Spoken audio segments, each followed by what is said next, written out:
알고 계시며 하나님은 너를 만드신 분, 너를 가장 깊이 이해하신단다. 하나님은 너를 지키시는 분, 너를 절대 포기하지 않으며 하나님은 너를 지키시는 분, 너를 쉬지 않고 지켜보신단다. 그의 생각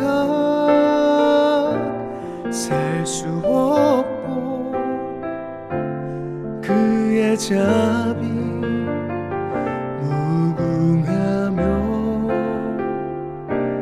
그의 성실 날마다 새롭고 그의 사랑 끝이 없단다.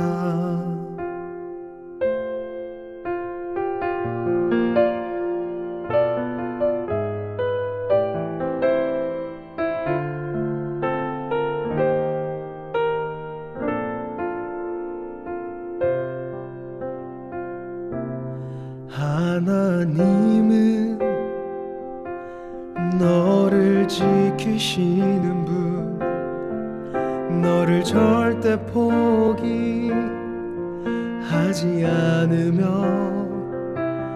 하나님은 너를 지키시는 분, 너를 쉬지 않고 지켜보신단다. 하나님은 너를 원하시는 분, 이 세상 그 무엇 그 누구보다 하나님은 너를 원하시는 분, 너와 같이 있고 싶어 하신단다. 하나님은 너를 인도하는 분, 광야에서도 폭풍 중에도 하나님은 너를 인도하는 분, 푸른 초장으로 인도하신단다. 그의 생각 셀 수 없고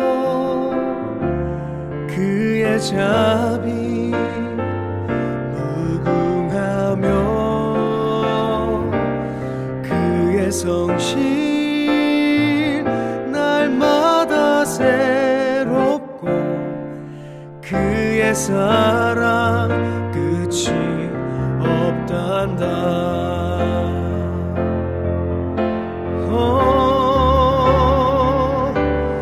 그의 생각 셀 수 없고 그의 자비 무궁하며 그의 성실 날마다 새롭고 그의 사랑 끝이 없단다. 그의 사랑 끝이 없단다. 그의 사랑 끝이 없단다.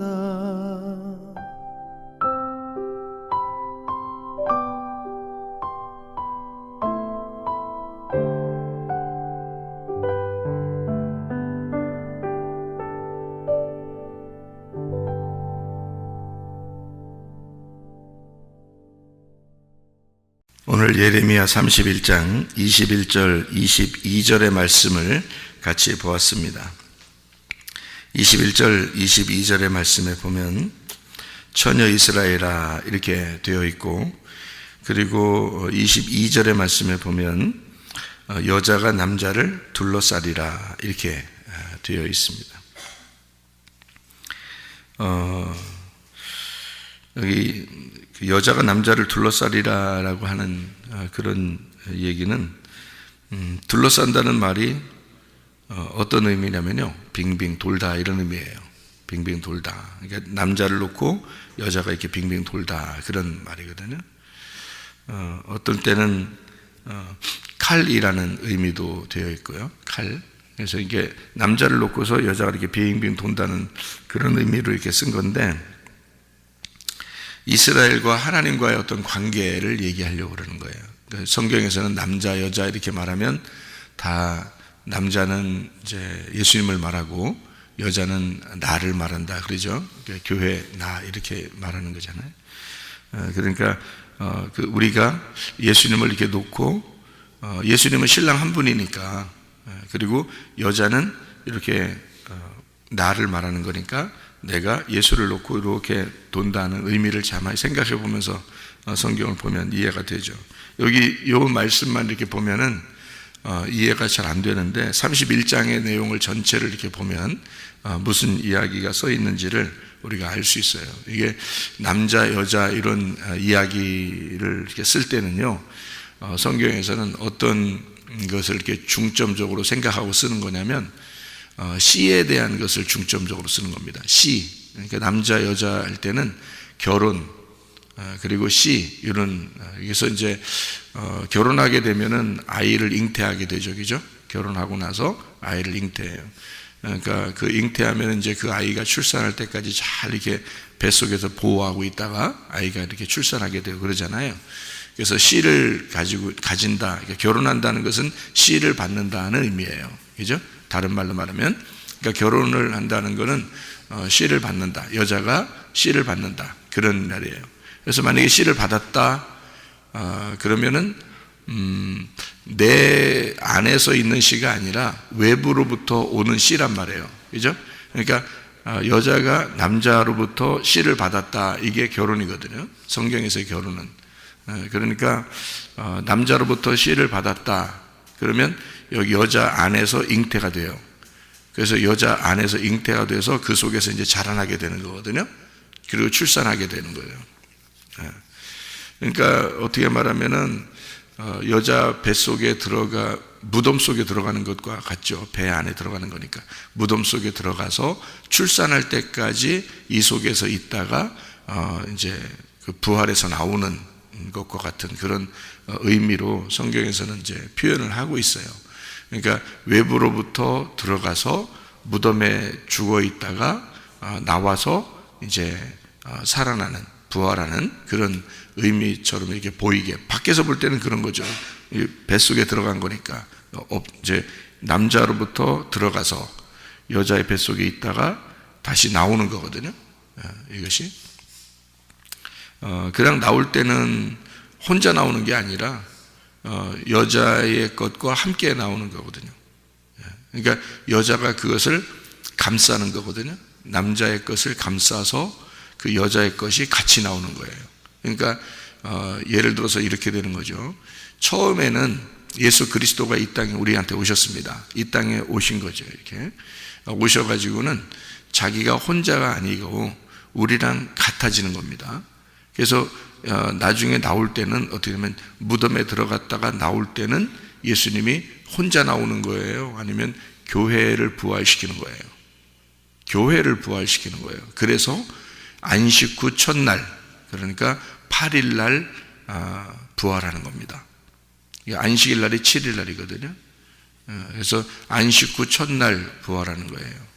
그래서 주님의 제자들은 사실 일요일 날 모였다 이런 의미가 아니에요. 그러니까 사람들이 생각할 때는 안식일 날을 토요일 날로 생각하니까 그 다음 날 일요일 날 모였다라고 생각해서 우리는 기독교인들은 이제 일요일 날 모인다고 생각하잖아요. 근데 성경에서는 일요일 날 모였다는 말이 아닙니다. 원래 성경의 가르침은, 성경에서 쓴 것은요, 그들이, 주님의 제자들이요, 일요일 날 모인 게 아니라 안식 후 첫날 모였다라고 써 있어요. 그러니까 제자들의 모임 있잖아요. 그 교회라고 하는 성전에서의 모임 또는 자기들의 어떤 모임 이렇게 할 때는 안식 후 첫날 그들이 모였다 이렇게 돼 있지. 그들이 무슨 일요일 날을 기념해서 모였다 이런 게 아니에요. 사람들이 말하는 일요일 날 태양신 숭배의 날이다 해서 그건 영어로 이렇게 볼 때 썬데이라고 그러니까 태양 날이다 해서 그래서 사람들은 일요일 날을 태양신 숭배의 날이다. 우리는 토요일 날 모여야 된다. 이런 얘기들도 하거든요. 그러니까 안식일 날 지키는 사람들은 그렇게 얘기를 해요. 그런데 원래 성경적으로는 자세히 보면 일요일 날 모였다 이런 말도 없고 그런 말이 아니고요. 안식 후 첫날 모였다 이렇게 돼 있어요. 그러니까 왜 그렇게 성경을 일부러 그렇게 쓰고 일부러 그들은 그렇게 모였다고 얘기하는 거냐면 안식일 날이 7일 날이기 때문에 그런 거예요. 안식일 날이 7일 날인데 안식 후 첫날이니까 8일 날이 되는 거거든요. 이게 성경의 그 숫자 개념을 맞추기 위해서 그래요. 하늘나라에 올라가면은 숫자가 무슨 숫자로 다 완성됐다고 그랬어요? 12라는 12 숫자로 다 완성되어 있어요. 천사도 12, 사도도 12 사도, 그리고 지파도 12지파, 그리고 문도 12개, 진주도 12개, 그래서 보석도요, 보석도 12개, 이렇게 다 12이라고 하는 것으로 교회, 이게 선국이 완성이 되었거든요. 그거는 예수 그리스도가 이 땅에 오셔서 완성을 했다는 것을 표현하기 위해서 그런 거예요. 그러니까 숫자를 맞춰 놓잖아요. 이렇게 천국이라는 숫자를 천국은 이렇게 생겨서 새 예루살렘은 이렇게 돼 있는 거야. 그리고 규빗도 12규빗 12규빗 해가지고 가로 세로 해서 12규빗 12규빗 해서 이게 그 사각형으로 돼 있어요. 정사각형으로 천국이라는 것이 12규빗 12규빗에서 144규빗으로 돼 있는데요. 그게 천사의 규빗이라고 돼 있거든요. 그 규빗이라는 말이 요한계시록 보면 규빗이라고 돼 있는데 그 규빗이라는 말이 구약으로 보면은 암마라는 단어거든요. 암마. 이 암마라는 단어가 어디서 나온 단어냐면요. 이 아부엠이라는 거 아시죠? 아부엠 할 때 아부가 아버지고 엠이 어머니거든요. 그러니까 그 암마라는 게 암마 비슷하잖아요. 이게 있죠. 맘마. 애기들이 태어나서 맘마 그러잖아요. 그래서 어느 나라는 다 맘마가 엄마예요. 맘마. 그러니까 맘마 달라는 거예요. 엄마 달라는 건가? 밥 달라고 그러는 게 맘마 그러는 거예요. 그게 맘마가 엄마예요. 마미. 그래서 어디는 영어는 마미, 영어로는 마미라고 그러고요. 맴 이렇게 마미, 맴, 마마 다 비슷한 단어거든요. 이게 M에서 나온 단어이기 때문에 그래요. M. 그래서 M이라는 게 어머니라는 단어거든요. 그래서 세계는 거의 다 비슷한 단어를 써요. 아버지하고 어머니라는 단어는 거의 다 비슷해요. 여러분 세계적으로 여러분 그 사람들 부르는 거 보면요 비슷합니다. 그러니까 아기들이 엄마를 부를 때 아기들이 아빠를 부를 때 단어들을 다 세계적으로 공통적으로 보면 아버지 어머니 부모 아버지 어머니라고 부를 때는 다 비슷해요. 그래서 아버지 우리가 아버지 그러잖아요. 아빠 이러잖아요. 아버지 이게 다 아부에서 나온 단어예요. 아부. 그래서 아버지라고 부르는 거예요. 우리나라 사람들도 아버지라고 부르는 게 어디서 아버지라고 언제부터 아버지라고 부르라고 했는데 알아요 여러분이? 모르죠. 그냥 아버지라고 하라니까 아버지라고 하는 거예요. 사람들이 다 아버지 그러잖아요. 아부지라고 하든지 아버지라고 하든지 아바지라고 하든지 아바라고 하든지 아빠라고 하든지 다 비슷한 거예요. 이게 아바에서 나온 거예요. 다 비슷한 거예요. 엄마라는 것도 엄마, 엄마, 마마 다 비슷한 거예요. 그래서 거기서 다 같이 파생돼서 나온 단어이기 때문에 아부엠에서 나온 단어예요. 부모 할 때요. 근데 이 단어에서 이 아부는 이제 그 하나님 아버지를 의미하는 거고요. M은 이제 말씀, 그 어머니를 말하고 이 성전에 있는 말씀을 말합니다. 그래서 이 M이라고 하는 거예요.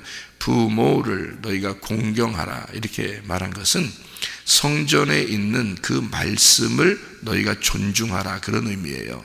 원래가 그렇게 나온 단어들인데, 이 땅에서는 사람들이 그냥 그림자들인데도 그림자를 너무 중요하게 생각하다 보니까 그 그림자를, 형상을 너무 존중하는 거죠. 그래서 마치 부모가 자기 하나님인 것처럼 한단 말이에요. 그러다 보면 하나님에게 너무 소홀하게 되죠. 자기가 보이는 것에 너무 존중하다 보니까 보이지 않는 진짜를 소홀하게 되는 겁니다. 그걸 뭐라 그러면 우상 숭배라 그러는 거예요. 그래서 우상이 되어버리는 겁니다. 그러니까 부모가 너무 그 강조하는 것도 안 좋은 거예요. 자기가 우상이 되어버리는 거거든. 그렇게 하지 말고 하나님을 제대로 만나게 해줘야 되거든요. 하나님을 제대로 만나게 하고 하나님 존중하게 만들고 하나님과 관계를 자꾸 맺어주게 만들어야 되거든요. 근데 그렇지 않아요. 순 자기만 생각해 달라고 하거든. 이게 부모들이요, 애들을 키워놓고 애들한테 정성을 쏟으면서 더 쏟을수록 더 자기한테 신경 쓰라고 하거든요. 그게 자기가 우상 되겠다는 얘기입니다. 그게 뭐 먹어서 그런 거예요? 뭐 먹어서? 껌 씹어서 그래요? 껌 좀 씹었다 이거야? 자기 껌 좀 씹었다 이거야? 선악과 먹어서 그래요. 선악과 먹어서 지가 하나님 되고 싶어서 그런 겁니다. 자기가 존중받아야 되겠거든, 자기가. 그래서 선악과 먹은 자들은 꼭 그런 짓을 해요. 꼭 자기 중심으로 살고 싶어요. 그러니까 남편 보고 자기만 생각해 달라는 거야, 여자가. 그 우상 되겠다는 얘기야. 자기가 하나님 되겠다는 거야. 응? 남편은 또 뭐야? 여자한테 꼭 자기만 이렇게 생각해. 그게 다 자기가 우상 되겠다는 얘기거든요. 자기가 하나님 되겠다는 거예요. 자기를 왜 너한테 잘해야 되는데 하나님한테 잘하라고 자꾸 하나님께 맡겨서 자기는 중간에서 내 아내를 하나님하고 연결시키는 중보자가 돼야 되는 거 아니야? 내 남편을 하나님하고 연결시키는 중보자가 돼야 되는 거 아니야? 부모가 내 자녀를 하나님하고 연결시키는 그 중보자가 돼야 되는 거 아니야? 왜 쓸데없는 짓을 하냐고. 왜 자기가 하나님 되려고 하냐고. 왜 자기가 왜 그런 짓을 하냐고. 그 우상이 되냐고. 왜 그 우상 숭배하라고 왜 그러냐고 자꾸. 그런 게 아닌데.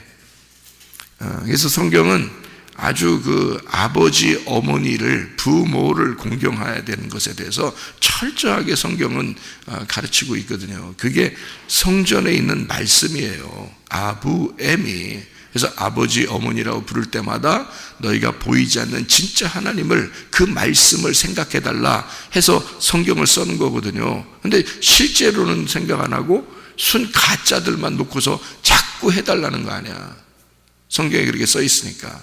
그러니까 그렇게 해줘. 해달라는데 해주지 뭐. 그거 안 해줘. 다 해줘. 해주라고 다 해주는데 그렇게 해달라고 하는 사람은 우상이 되는 거예요. 자기가 하나님 돼버린 거야. 가만히 있어. 그냥 해주면 해주는 대로 가만히 있으라고. 어떻게든지 여러분 하나님하고 연결시키려고 노력해 보세요. 그러면 효도 받습니다. 알아요? 자꾸 하나님하고 연결시켜 주려고 그러면 알아요. 자녀가, 우리 부모가 진짜 나를 하나님하고 연결시켜 주려고 했구나, 정말 감사하게 생각해서 스스로 우러나오는 효도를 하게 돼 있어요.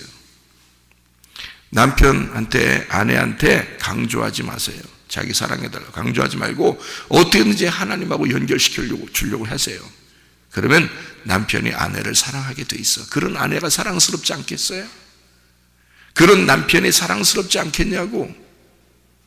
그게 정상이지. 그게 하나님 믿는 사람들의 정상이란 말이에요. 근데 바꿔서 행동한단 말이에요. 손 자기 보이는 자기를 좀 잘해야 되는 거 아니야? 라고 막 그런단 말이에요.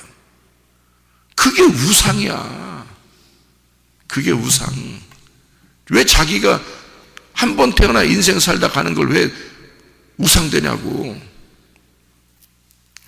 진짜 하나님 안에서 하나님 성전에 있는 그 말씀을 사랑하고 존중하고 그 말씀을 존귀하게 여기는 자, 공경하는 자가 돼야지.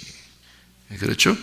그렇게 부모에서 하나님 아버지의 그 말씀 이렇게 보는 거거든요.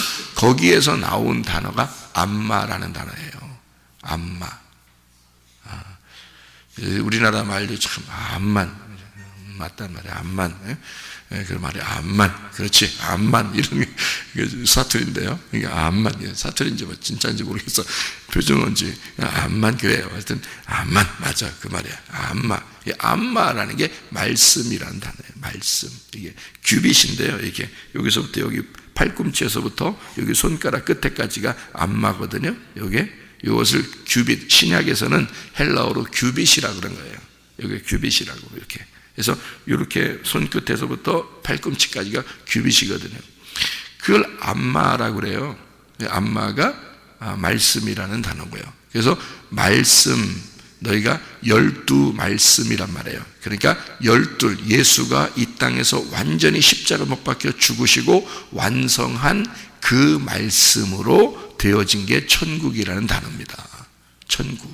그러니까 천국은 다 12로 이루어졌다라고 하는 것은 진짜 그것을 몇 센치 그렇게 된 게 아니에요. 그렇게 몇 센치로 하면요, 하늘나라가 굉장히 작아요. 12규빗밖에 안 되니까. 가로 세로가 12규빗으로 되어 있는데 생각을 해보세요. 12규빗이면 요거 12개예요. 이렇게 12개. 그래서 144규빗이라고 그래요. 144규빗. 가로 세로가 144규빗이라고 전국이. 12로 곱해서 나온 단어니까 이게 12의 배수란 말이에요. 그래서 12 곱하기 12이니까 144규빗이거든요. 그렇게 이루어진 도시가 새 예루살렘인데요. 전국에. 얼마나 되겠어요? 크기가 얼마나 크겠냐고. 그게 천국이겠어요? 생각을 해보시라고. 그런 게 아니고 말씀, 완성된 말씀으로 이루어진 장소를 얘기하는 거예요. 그러니까 진리의 말씀이 있는 곳, 진리의 성령이 그 속에 예수 어린 양이 그 속에 있고 그 진리의 말씀으로 있는 그 장소를 천국이라 그러는 거예요. 그러니까 그 천국이 여기가 될 수 있는 거죠. 여러분 죽으면 바로 어디로 가요? 천국 가요. 죽으면 바로 천국 가. 어떤 사람은 지옥 가고. 그러면 죽으면 바로 천국 간다는 말이 뭐예요? 여기서 내가 지금 딱 여기서 죽잖아요? 그러면 내 영혼이 어디로 가겠어요? 영혼이. 근데 여기 안에 같이 가둬져 있었으니까, 내 몸 안에 가두어져 있었으니까 영혼이 딱 뜰 거 아닙니까? 그죠? 영혼이 딱 뜨면 어디론가 갈 거 아니에요. 그죠? 어디론가 가는데 갑자기 휘리릭 해서 어디론가 간다?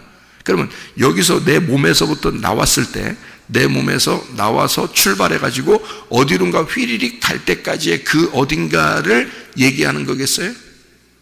여러분, 죽으면 바로 천국, 죽으면 바로 지옥 이렇게 되는 거예요. 그러면 어디가 천국이고 어디가 지옥인 거예요? 내가 여기 서 있는 요 옆에가 천국도 되고 요 옆에가 지옥도 되는 거예요. 알아요? 내가 죽는 순간 천국 아니면 지옥이니까, 내가 지금 몸 안에 내 영혼이 가두어져 있으니까 그렇지, 이것이 해방돼서 풀어져 나오면요 바로 천국 아니면 지옥이에요. 그러면 이 자리가 천국도 될 수 있고 지옥도 될 수 있다는 얘기야. 여기가. 정신 차리세요. 근데 그게 어느 장소라고요? 그게 새 예루살렘이라는 천국으로 가야 되니까 우리가 하나님 아들 예수 그리스도가 있는, 어린 양이 있는 그곳, 그 장소, 새 예루살렘이 144규빗으로 되어 있는 12로 되어 있는 곳으로 간단 말이에요. 그게 어디겠어요? 진리의 말씀, 완성된 진리의 말씀 그곳으로 간다. 그게 천국이라는 거거든요. 그럼 여러분 죽으면 바로 12이라는 완성된 하나님의 말씀으로 여러분이 들어가면 천국 간 거고, 거기로 못 들어가면 다 지옥 간 거예요. 여러분. 그러니까 지금 말씀 잘 들으셔야 돼. 지금이 천국일 수도 있고 지금이 지옥일 수도 있으니까. 그러니까 시간과 공간의 개념이 없는 거예요. 천국은. 지옥도 그렇고요. 왜냐하면 시간과 공간의 개념은 내가 몸을 가지고서 이렇게 몸 안에 영혼이 가두어져 있을 때만 시간과 공간이 필요한 거죠. 이 몸을 떠나면 시간과 공간은 없어져 버리는 거예요. 과거도 없고 현재도 없고 미래도 없는 거예요. 시간이 없고 공간이 없는 곳으로 가버린다고요. 그게 천국 아니면 지옥이야. 영원히 거기서 살아버려야 돼. 영원히 벗어나질 못해. 거기서는 이제 천국에 다행히 가면 영원히 거기서 사는 거고요. 만약에 지옥에 갔다면, 여러분이 진리의 말씀을 깨닫지 못해서 지옥에 갔다 그러면 영원히 거기서 못 나와요. 그냥 거기서 살아야 돼. 영원히. 여러분, 그러니까 지금 내가 몸을 가지고 있는 이 시간과 공간을 가지고 있는 이때에 여기서 어떠한 씨를 내가 담고 있겠느냐, 어떤 씨를 내가 속에서 잉태하고 여기 속에서 출생을 시키겠느냐는 거예요. 그래서 씨를 받아서, 아내가 남편의 씨를 받아서 여기서 씨를 여기서 잘 자라나게 하는 게 10달이란 말이에요. 10달. 왜 그렇게 해놨겠어요? 성경에서 10말씀이기 때문에 그런 거예요. 10말씀이니까 이 성경의 모든 말씀은 10말씀이에요. 그래서 이 10말씀을 이 속에서, 내 뱃속에서 잉태를 하고 그리고 출산될 때까지 자라나게 하는 거예요. 몸을 어렵지만 끌고 다니는 거예요. 여러분, 임신하면 입맛이 어떻게 돼요? 갑자기 애꿎거려요. 갑자기 바뀐다고요. 누구세요? 배 두드리면서 누구세요? 누가 들어온 거예요? 왜 그래? 내가 갑자기 왜 이렇게 됐어요? 배 두드리면서 물어보세요. 누가 들어왔어요? 그 아기가 주인 된 거야. 아기가. 그래서 힘들어. 내가 원하는 대로 먹을 수가 없어요. 아기가 원하는 대로 먹어야 돼. 아기가 달라는 대로 먹어야 돼. 자, 아기 하나만 임신을 해도요, 입맛이 바뀌어 버립니다. 누구 입맛으로 바뀌냐면 아기 입맛으로 바뀌어 버려요. 원래 평상시에 자기가 좋아하던 것들이 막 역겹고 다른 게 자꾸 입맛이 땡기는 거예요. 그러니까 입맛이 벌써 바뀌어 버렸어요. 누가 입맛을 끌어잡아 당겼냐면 아기가 이거 먹어라 그러는 거예요. 자기 그거 먹고 싶다는 거예요. 끌어들이는 거죠. 그래서 이제 그 먹여줍니다. 자기가 먹는 건 자기가 먹는 게 아니야. 엄마가, 아기가 다 지가 먹는 거야. 그 속에서 다 빼먹는 거예요. 엄마는 그냥 껍데기만 먹는 거야. 그러니까 껍질만 다 먹고 껍데기만 먹는 거고, 이 속에서 알맹이를 지가 다 끌어잡아 당겨서 먹어요. 이 아기가요. 그래서 이 아이도 속에서 자기가 커 나가기를 원하는 거예요. 뭐가 심겨진 거예요? 우리에게 실질적으로 말하면 남편의 씨가, 말씀이, 남편이신 예수님의 씨가 우리 속에 심겨지면 바뀌어버려요. 그가 주인이니까 주인은 그걸 끌어잡아 당겨. 너는 이걸 먹어야 돼. 넌 이걸 먹어야 돼. 이렇게 말한단 말이에요. 속에서. 그런데 사람들이 주인의 씨가 말씀인데 그 말씀이 속에서 자꾸 내게 말씀을 먹으라고 해야 될 텐데 그 말씀이 재미가 없어. 그 말씀을 먹고 싶은 생각이 별로 없어. 너는 남편의 씨를 받은 게 아니란 얘기지. 아니면 남편의 씨가 들어갔는데 죽여버린 거죠. 네 밭이 가시밭, 돌짝밭, 길가밭이니까 씨가 못 자라나는 거죠. 반드시 씨가 올바르고 씨는 잘못된 게 없어요. 밭이 형편없어도 씨는 똑같게 떨어집니다. 그래서 어떤 사람은 사람의 씨를 받게 되는 거고 어떤 사람은 짐승의 씨를 받게 되는 거예요. 씨가 잘못된 게 아니라 어떤 사람은 짐승의 씨로 받는다는 얘기고 어떤 사람은 사람의 씨로 받는다는 얘기야. 씨가 잘못된 건 아니에요. 다 아이를 잉태하는 면에서는 똑같아요. 무슨 말이냐면 그래서 예레미야 31장에는 사람의 씨와 짐승의 씨가 있다라고 27절에 말씀하고 있는 겁니다. 이게 사람의 씨와 짐승의 씨가 따로 있는데 이게 바로 뭐냐면 같은 말씀인데 어떤 사람은 사람의 씨가 들어오게 되는 거고 어떤 사람은 짐승의 씨로 들어온다는 말입니다. 자, 우리나라 말로 이렇게 다시 이렇게 번복해서 제가 설명을 하면 좀 더 이해가 될 것 같아서 제가 다시 단어를 이렇게 쓰면 어떻게 되냐면 사람의 씨로 받는 사람이 있고 짐승의 씨로 받는 사람이 있다 그 말이에요. 둘 다 뭐예요? 말씀입니다. 사람의 씨도 말씀, 짐승의 씨도 말씀인데 어떤 사람은 사람의 씨로 받는 거고 그 사람이 누구겠어요? 예수님이에요. 인자로 오신 예수님. 그 예수님의 씨로 받는 사람이 있고 어떤 사람은 짐승의 씨로 받는 사람이 있다 그 말이에요. 여러분은 어떤 씨로 받고 싶겠어요? 누구 씨를? 예수 씨를 받고 싶겠지. 예수 씨. 그래서 이제 이름 애기 이름이 바뀌잖아요. 박 씨하고 임 씨하고 결혼했는데 남자가 박 씨야. 그러면 이게 소개가 뭐가 열려? 박 씨가 열려. 박 씨가 열려. 호박 씨. 박 씨가 열려요. 예수 씨가 우리 속에 심겨지면요. 어떤 씨가 열리겠어요? 아기가 나오면 틀림없이 예수 씨가 되는 거예요. 예수 씨. 그러니까 김 씨, 박 씨, 이 씨, 최 씨 이런 것처럼 예수 씨예요, 그게. 예수 씨가 들어가면 예수 씨가 나오는 거야. 그러면 그 나온 잉태된 아이는 예수 씨니까 말씀인 거죠. 하나님의 아들인 거지. 이해가 돼요? 하나님의 아들인 거야. 그가 예수 씨인 거야. 그래서 그 여자는 어떻게 돼? 그 아이가 잉태되면서 여자는 완전해지는 거란 말이에요. 아이가 잉태됐으니까. 그죠? 아이가 잉태되고 아이가 드디어 출산을 했어.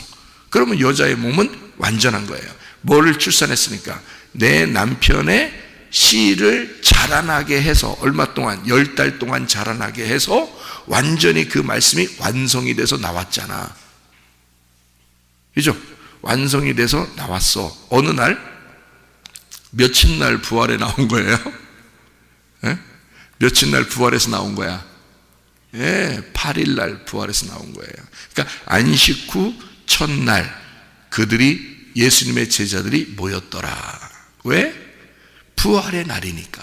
그날이 8이라는 게 부활이니까.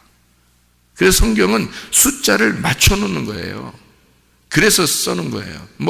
이거를 맹신한다는 의미는 아니에요. 우리가 이걸 잘 이렇게 이걸 맞춰가지고 이렇게 보면은 이게 이어져 있다는 얘기예요. 창세기부터 요한계시록까지. 그래서 7일 날을 안식일 날이라고 그렇게 말을 해요. 왜냐하면 하나님이 쉬셨다 그렇게 말하고요. 그게 이제 창조 역사가 끝났다는 얘기고 다 이루었다는 말이에요. 그래 놓고 예수님이 와가지고는 안식일 날 일부러 일을 해요. 안식일 날 일을 한다고요. 왜 일을 하겠어요? 예수님이 안식일 날? 왜? 자기 날이니까 자기가 일하는 거예요. 자기 날이니까. 자기 날이니까 안식일 날은 자기가 주인이고 자기 날이니까 주인의식을 가지고 자기가 일하는 거예요. 자, 창조가 끝났는데 사람들이 어떻게 했어요? 그 창조된 인간이 타락을 했단 말이에요. 그러니까 예수님이 어떻게 다시 일을 하기 시작해야죠. 그래서 그 창조된 인간의 그 타락한 죄인된 인간을 위해서 하나님이 계속 일하시는 거예요. 그날이 안식일 날이에요. 그래서 안식일 날은 그런 의미다. 누가 일하는 날이다? 예수님이 일하는 날이다. 그거를 사람들에게 인식을 시켜주려고 했는데 사람들은 그걸 몰랐단 말이에요. 모르니까 안식일 날 쉬어야지 왜 네가 일을 하냐?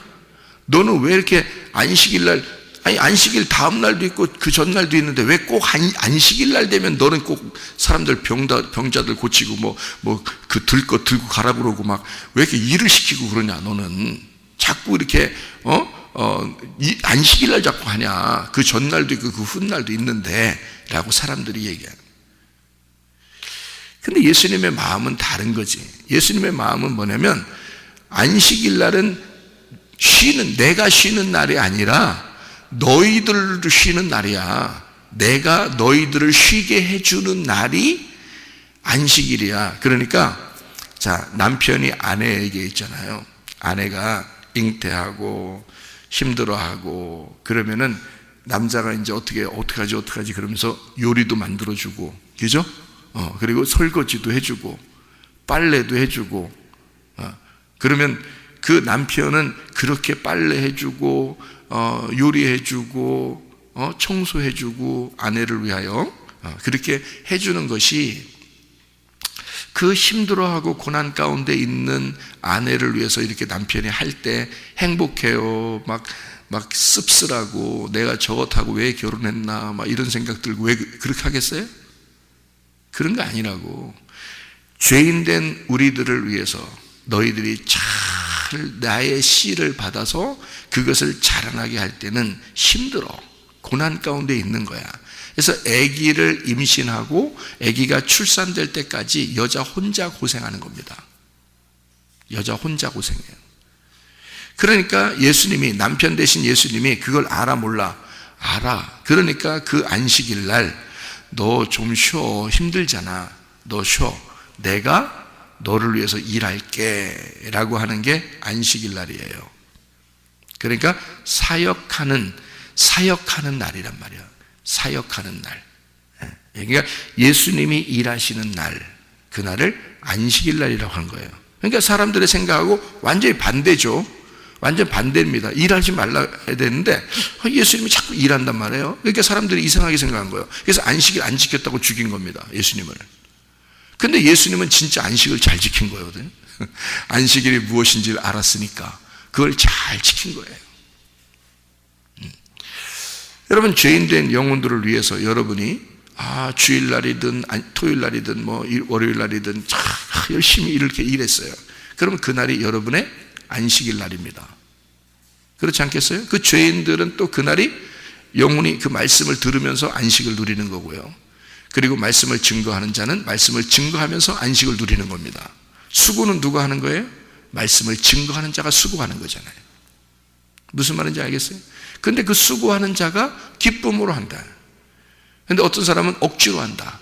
억지로 하면 율법이고 기쁨으로 하면 은혜인 거고. 그죠? 예수님은 율법으로 한 게 아니라 안식일 날을 은혜로 지킨 거란 말이에요. 기쁨으로 아내들을 위하여, 자기의 아내들을 위하여, 자기의 그 백성들을 위하여 남편이 그 예수가 안식일을 철저하게 지키는 겁니다. 그게 수고함으로써. 그리고 다른 백성들을 쉬게 하는 거죠. 자, 소경이 너 눈 감고 계속 있어. 그러면 그게 쉬는 거예요? 소경한테? 예수님 어떻게 해? 너 눈 떠. 그게 쉬는 거야. 안진뱅이한테, 다리 저는 사람한테 예수님이 계속 앉아 있어라. 그러면 그게 쉬는 거냐고. 사람들이 볼 때는 야, 너 계속 앉아 있네. 쉬네. 참 좋겠다. 너는 편해서 맨날 쉬고 앉아 있네. 이렇게 하겠지만 그 앉아 있는 사람은 일어나서 뛰고 싶은 거야. 마라톤을 해도 좋으니까 일어났으면 좋겠는 거야. 마라톤이 얼마나 힘든 건데. 그죠? 마라톤이 얼마나 힘든 건데 그거라도 하고 싶어. 이 사람은 일어나서. 그게 쉬는 거예요. 그러니까 예수님은 그 마음을 알잖아. 그러니까 너는 일어나라. 너는 쉬어라. 그 말이야. 응? 문둥병자가 그 고통 가운데 사람들에게 비난을 당하고 그렇게 고통 가운데 있으니까 예수님이 문둥병에 고침을 받아라. 깨끗해져라. 그게 쉬는 거야. 죄 가운데 어려워하고 힘들어하는 자들에게 그들에게 용서해주고 구원을 주는 그 쉼을 주는 거예요. 수고는 다 예수님만 하는 거야. 수고는. 그러니까 예수님이 일하시는 날을 7일이라 그러는 거예요. 그걸 안식일이라 그러는 겁니다. 우리 보고 쉬라는 거죠. 너희의 죄가 해방되고 너희가 억압된 데서 자유하게 되고 너희가 소경이 눈을 뜨게 되고 그리고 병자들이 고침받고 죽은 자가 살아나는 날, 그게 안식일이야. 그게 예수님이 일하시는 날이야. 바꿔서 얘기하면 그 말이죠. 너희들은 쉬지만 나는 일하는 날이야. 내가 혼자 일할게. 너희들은 쉬어라. 그 말이거든요. 그래서 안식 후 일을 다 끝내고, 안식일 날은 다 일하는 날이니까 안식일 날 다 끝내고 그 다음 날이 안식 후 첫날 8일 날이란 말이에요. 그래서 8일 날 부활하는 거예요. 부활할 때는 혼자 부활하는 게 아니라는 겁니다. 왜? 인간을 위해서 자기가 혼자 죽었잖아요. 근데 그 품 안에 모든 인간이 같이 있는 거야. 그리고 모든 교회가 같이 부활하는 거예요. 8일 날. 그래서 교회의 부활이란 말이에요. 그래서 안식 후 첫날, 다시 말하면 안식일 날은 예수님의 날, 안식 후 첫날은 8일 날 교회의 날이란 말이에요. 그래서 교회가 부활한다는 것을 보여주기 위해서 그런 겁니다. 자, 보세요.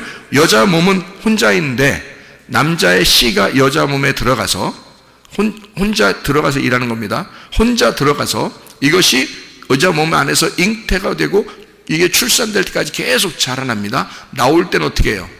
남자와 여자의 그 합해진 염색체, 합해진 그 유전자, 그 합해진 세포가 같이 나오는 거란 말이에요. 그게 부활이라고 이해가 되겠어요? 그러니까 예수의 부활은 혼자만이 부활이 아니라는 것입니다. 예수의 부활은 혼자의 부활이 아니라는 걸 성경에서 설명해 주기 위해서 안식 후 첫날 부활했다 그러는 거예요. 8일날. 노아 방주가 몇 명이 타고서 몇 명이 구원받았죠? 8명입니다. 인류가 아담부터 새로 시작해가지고요. 아담부터 시작해서 노아 방주 때까지 계속 인류가 있었거든요. 그리고 노아 방주의 그 무덤 안에 8명이 들어가는 겁니다. 그리고 8명이 그 방주에서 나와서 인류가 다시 시작하는 거예요. 새 출발, 새 창조가 시작되는 거죠. 8명이. 그게 이 삶이에요. 안식 후 첫날의 삶. 여러분과 제가 안식 후 첫날의 삶을 사는 거예요. 네. 그러니까 처녀가 처녀로 있으면 돼요, 안 돼요? 안 돼. 신부가 돼야 돼. 왜 신부가 돼야 돼?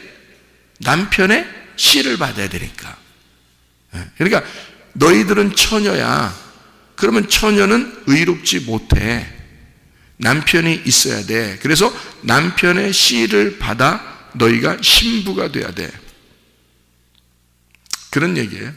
그러니까 성경은 신부되는, 그래서 그거를 처녀 이스라엘아, 그리고 너희가 신부가 돼야 돼. 남편 주변에 네가 돌고 있다. 빙빙빙. 그럼 어떻게 돼? 둘이 빙빙 돌기만 해야 돼? 아니면 하나가 돼야 돼?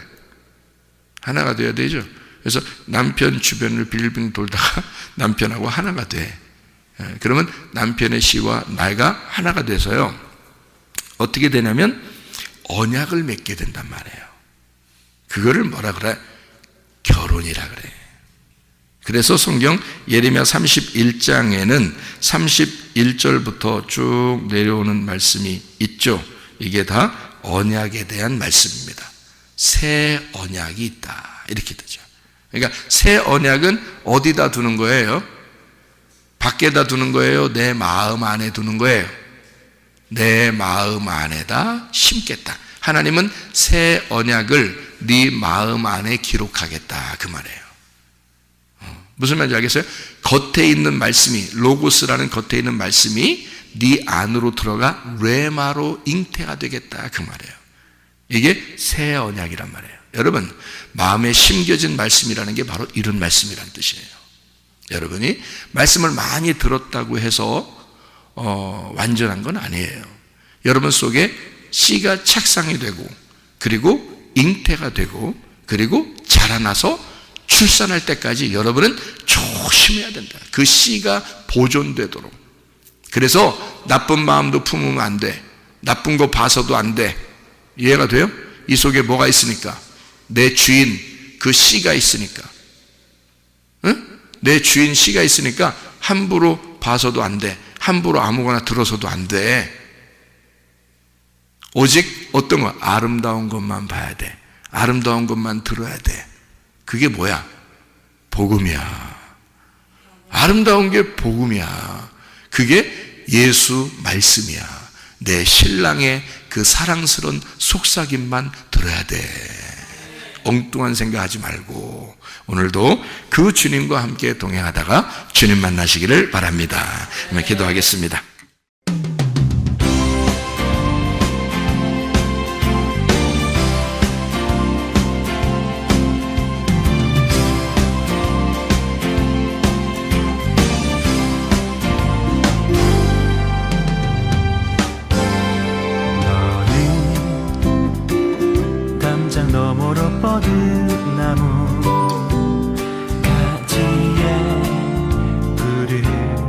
열매처럼 하나님의 귀한 축복이 삶에 가득히 넘쳐날 것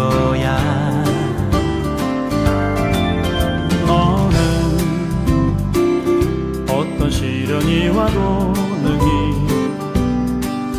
이겨낸 강한 발이 있어.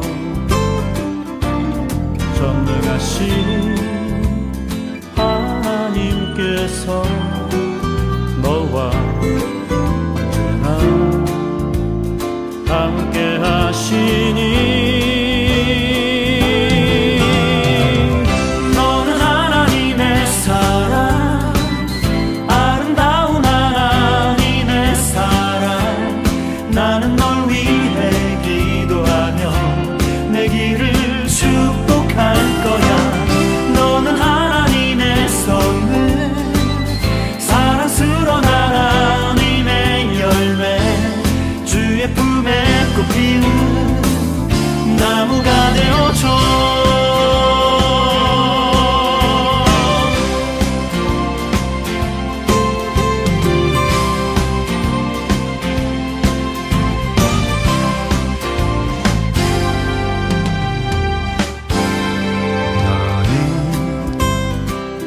담장 너머로 뻗은 나무 가지에 푸른 열매처럼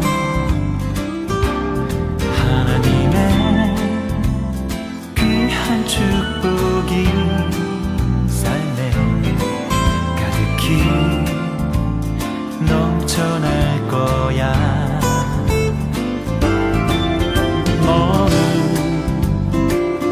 어떤 시련이 와도 능히